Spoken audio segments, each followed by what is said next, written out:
nous décrivons deux espèces de vers plats à tête en forme de marteau, l'une trouvée en France et en Italie, et l'autre trouvée uniquement à Mayotte, qui est une île française au sud-est de l'Afrique.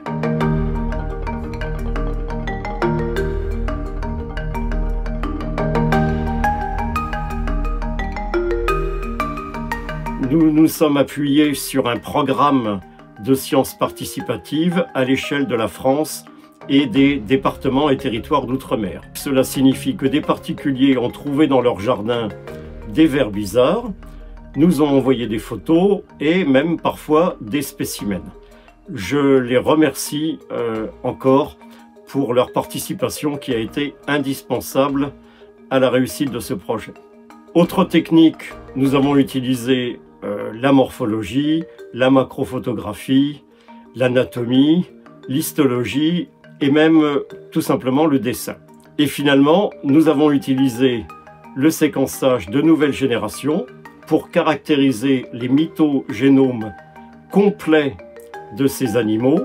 C'est la première fois qu'on utilise les génomes mitochondriaux complets pour comprendre les relations chez ces animaux.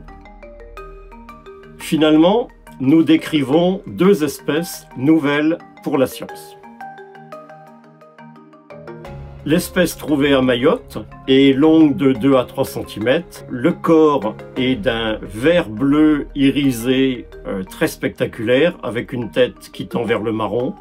Pour le nom d'espèce, nous avons choisi tout simplement mayotensis en latin. Cela signifie qui provient de Mayotte.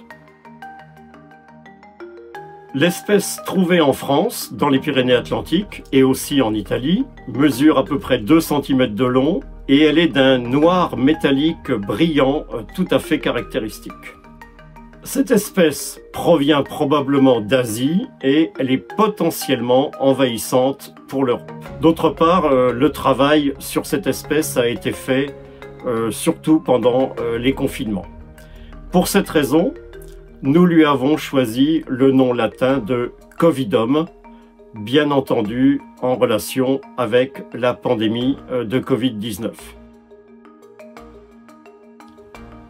La description de ces deux nouvelles espèces met en relief le problème mondial des espèces exotiques envahissantes. Ces espèces sont un danger pour la biodiversité, et on peut même calculer qu'elles ont un coût économique considérable.